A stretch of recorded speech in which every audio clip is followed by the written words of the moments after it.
Saya sendiri tuan-tuan tahu jadi isu.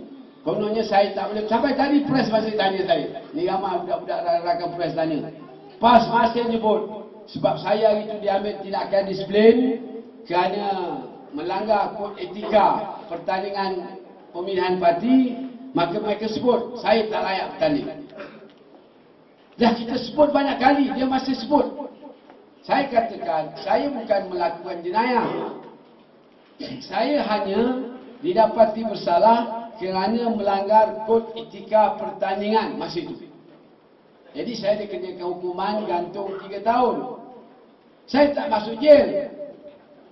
Tetapi kalau pembangkang ada Datuk Seri Anwar masuk 6 tahun, Lim Guan Eng Ketua Menteri Pulau Pinang masuk beberapa tahun, dia boleh pula bertanding. Saya pula tak boleh. Hilang akal betul memang tu. Tadi pres tanya saya lagi. Dia kata Tan Sri dah masuk umur 60 tahun. Saya pernah sebelah ni 60 tahun ni. Kemudian dia kata, pres tanya, Tan Sri boleh ke lagi buat kerja? Saya kata, ni Aziz lebih tua pada saya boleh jadi kira, takkan saya lebih muda tak boleh. Datuk Seri Anwar Ibrahim lebih tua pada saya. Ustaz Adi lebih tua pada saya. Bambat lebih tua pada saya pun nak bertanding dengan saya. Tak ada. Itu taktik PAS lah. PAS ni saya pernah sebut malam tadi pun depan Sri Masudin. Kalau tuan-tuan ikut PAS ni, dengar pemimpin PAS cakap, memang ramai yang terpesona. Kerana percakapan itu, terutama dalam bab agama, begitu menarik. Tetapi perbuatannya lain. Pemimpin pembangkang ni, percakapannya dengan perbuatannya berbeza. PAS tidak pernah, perjuangannya tidak pernah konsisten. Dia berubah-ubah. Kalau dulu tuan-tuan pernah dengar Pilihan Raya 99 sebut nak menjadikan Malaysia negara Islam. Tapi Pilihan Raya 2008 tak sebut dah. Pasal dia dah kerjasama dengan DAP. Takut DAP marah, dia tak sebut negara Islam. Dan banyak perkara-perkara lain yang kita lihat hanya sekadar bercakap, perbuatannya lain. Itu sebab kita nak tolak parti. Tuan-tuan, puan-puan hadirin yang dihormati sekalian, negara kita ada harapan untuk maju. Ada harapan. Potensi kita maju, insya-Allah. Potensi untuk jadi negara maju pun, insya-Allah. Tetapi jangan kita sia-siakan. Apa yang ada hari ini yang dibuat oleh kerajaan selama 52 tahun, bukan saja kita nak pertahankan, tapi nak buat lebih baik. Dan apa yang kita ada hari ini, bukan mesti kekal buat selama-lamanya kalau rakyat salah pilih kerajaan. Nak bangunkan negara bukan senang.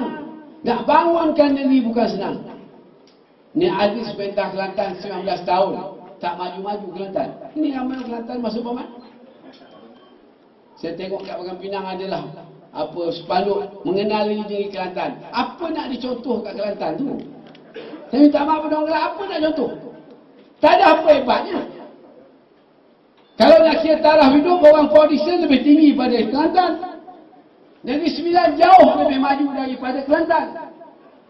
Itu sebab bila Salahuddin Wakil Rakyat Kubang Krian sebut, tiap-tiap hari kita nak tunjukkan apa projek yang dapat dibuat oleh Tan Sri selama dia menjadi Menteri Besar. Saya jawab semalam, saya kata tak payah. Salahuddin lebih baik pergi Nasriani Aziz, majukan Kelantan. Kalau boleh dapat standing dengan Negeri Sembilan, saya akan topi tabik pada Kelantan. Tak boleh. Sampai daripada awal pun Negeri Sembilan tak pernah tercurut atau terbawah daripada Kelantan. Sebab di Kelantan pemimpinnya berpolitik lebih daripada pembangunan. Dia politik aja. Agama politik, ketubah politik, semua politik. Pembangunan tak ada. Tak ada. Bercakap soal Akta Keselamatan Dalam Negeri, ISA. Saya ISA ini sensitif sikit. Bila diorang nak hapuskan ISA, kalau tuan-tuan tak sokong pun saya akan seorang mempertahankan ISA. Apa kan jadilah. Mungkin saya nak dihapus. Memang mudah itu. Akta Keselamatan Dalam Negeri.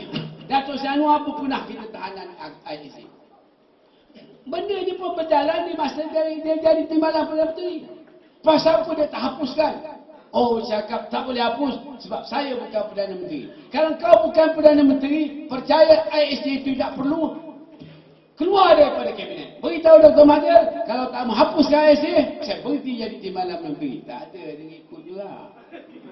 Syok jadi timbalan kan. Jalan orang kulu kili. Pakai aurat dia boleh ni, helikopter boleh ni, executive jet. Dia tak. Ini manusia yang hipokrit. Datang Datuk Seri Anwar nak suruh balik Kimpeng. Tak hilang akal Anwar Ibrahim. Tuan-tuan bayang. Pasal apa? Anwar tak kenal siapa Kimpeng. Dia tak belajar sejarah, dia sama dengan saya universiti. Takkan kita tak belajar sejarah, kita ambil sejarah Profesor Ko Kikim.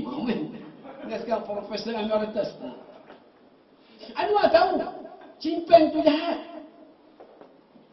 Kemudian pasal apa dia boleh tolak asuh? Sebab tak nak hilang undi Cina. Saya pergi rasmi satu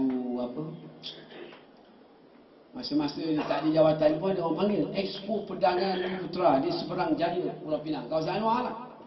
Masa tu sibuk Kimpeng. Pada tanya saya, pasal apa yang Syah Fakir boleh balik, Kimpeng tak boleh balik? Wah, saya kata kita tengok dosa lah. Dosa kecil angkat semayang minggu. Dosa besar kena taubat, itu dengan Tuhan. Kita tak ada soal perkauman. Ini bukan soal perkauman, ini soal Kimpeng Parti Komunis bukan nak memerdekakan negara. Parti Komunis Melaya mengikut Profesor Ko Kikim yang pakar sejarah tempatan, Parti Komunis Melaya yang dipimpin oleh Kimpeng adalah untuk menubuhkan kerajaan komunis di Persekutuan Melayu. Bukan untuk menuntut kemerdekaan. Dia berjuang menentang British. Kita berjuang menentang British untuk merdeka. Dia berjuang untuk menentang British untuk menubuhkan kerajaan komunis. Beza.